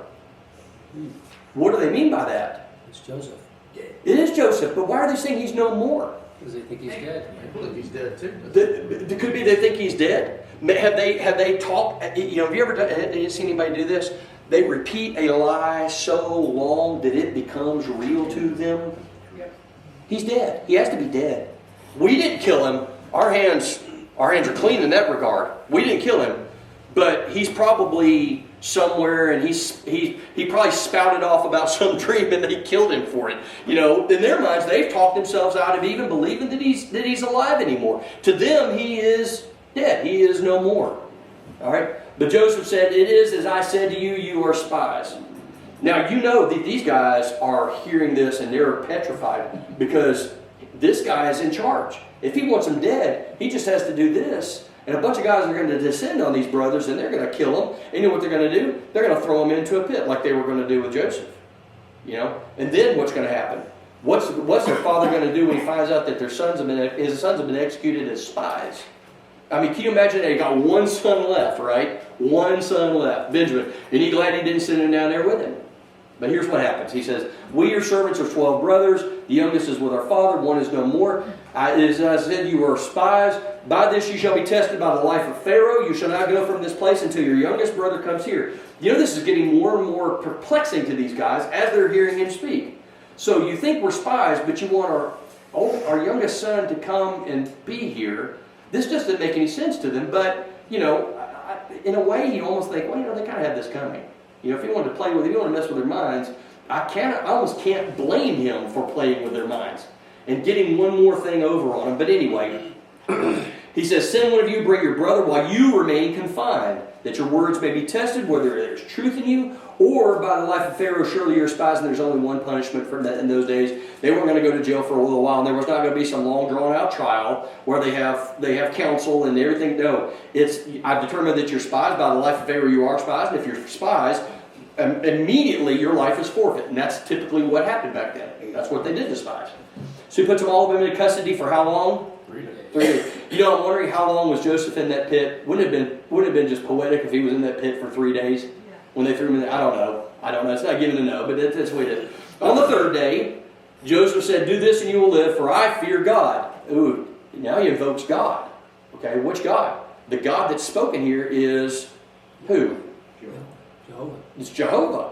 He invokes Jehovah. That's their God. Whoa. Now okay. Hold on. See, but now here's the thing. We think is like they're going to say, "Oh, he's a believer in Jehovah. We're simpatico. There's not going to be a problem here." He says, "No, I believe in God." And what does this do? That puts the fear of God into them. I mean, I think they're more concerned now than if he was just some believer in a pagan god. So now he's invoking their God. Okay, this is not good. "If you're honest men, let one of your brothers remain confined, and let the rest go and carry grain for the famine. Bring your youngest brother to me." So he hasn't let up on that point. "Bring your youngest brother to me. Your words will be verified." What words? That there's one brother that's still with the father, and one is no more. So he's asking for the one brother to be brought. So that way their words are going to be considered accurate. That's a lot of trust on that part. If you take Joseph's words to be accurate, it's a lot of trust on him. They could bring any numbskull from Canaan back down with him and say, "Yeah, this is our brother." And he wouldn't know any better. Okay, but anyway. "In truth, we are guilty concerning our brother." They're speaking with one another now at this point. "We're guilty concerning our brother." Finally, they're owning up to it, right? "In that we saw the distress of his soul as he's in that pit." What is he asking him to do? "Bring me up out of this pit. Let me go, let me go, let me go, let me go back to Dad." And you can imagine at Joseph's 17, he's scared. He's in a pit by his own brother's hands. He's begging to be let out. They showed him absolutely no mercy, except that they didn't kill him. Other than that, there was no mercy shown. They sold him into slavers, foreign slavers' hands. "He begged us, and we did not listen. That is why this distress has come upon us." I love this. What does Reuben say? "Did I not tell? I told you so." And I like to think that he did it just like this. Like, I told every one of you, you numbskulls, I told every single one of you not to sin against the boy. You did not listen. Now there comes a reckoning for his blood. Is this true? 100%. There's going to be a reckoning. And they do have to reckon for it. Thankfully, Joseph does what God does a lot of the time. He shows what? Mercy. He had every right to demand retribution for what they did to him. And he doesn't do that. They did not know that Joseph understood them. There's an interpreter there, so he turns away from them and he weeps. Now this must have been pretty perplexing for the interpreter. You know, here he is. he understands what they're saying, but he's letting this interpreter play the part, and he says what he's going to say, and so forth and so on. And so he turns away and he weeps. And this must have been very, very confusing for everyone that was there. What's going on here? Tell us what answer he gives them. So he returns to them, he speaks to them, he takes Simeon, right? Takes Simeon, that's the one that's going to remain behind. He's the hostage in this situation. They're going to go back down, fills their bags with grain, puts their money back in their sack, and this leads to a little bit of consternation a little bit later on, gives them provisions for the journey. They loaded their donkeys. One of them opens his sack to give his donkey fodder at the lodging place, and he sees what in the mouth of the sack. And all that money that they just paid for this food. All this money they paid. And you know that they were exacting a heavy cost for that grain. Now the money's back in the sack. This throws even more. What is going on now? What is this about? He says, so their hearts failed them, and they turned trembling towards one another, saying, what is this that God has done to us? So they're still having this mind that they're still guilty of their brother's blood. Now that's going to be on their minds for the next how until they go back down there. They're worried that everything that they had done, all this evil that they had done to their brother is now coming back on their heads. And it is to a certain extent, absolutely. So they come to their father, they come to Jacob, they tells him everything that's happened, and this is just a repeat of everything that it says. So he said, we're 12 brothers, one is no more. He says, I'll know your husband by bringing back your youngest brother, and I will deliver your brother, and you shall, now everything will be fine. We'll let you come into the land, you can trade and live, and so forth and so on. So they emptied their sacks. Every bundle of money was in their sack. They saw it. They were afraid. Look at what Jacob says. You have bereaved me of my children. Of my children, right? Joseph is no more. I like this. This is interesting. Look at his idea, his thought process is here. I sent Joseph to you. You were responsible for him. And you allowed him to be eaten by wild animals. You bereaved me of my children. Joseph is no more, and while you didn't kill him in his mind, Jacob understands that he was eaten by a wild animal, you were still responsible for him. Now you're responsible for taking Benjamin away from me. He says, all this has come against me, and Reuben here makes a kind of, in my opinion, a very rash vow, which is one of many that we find in Scripture. He says, kill my 2 sons if I do not bring him back to you. This is just foolishness. I mean, you hear people say foolish stuff all the time. This is just foolishness. You know, if I don't bring Benjamin back, you can kill my 2 sons. Now, what right-minded person would say, well, he didn't bring my son back, I'm going to kill these 2 young men?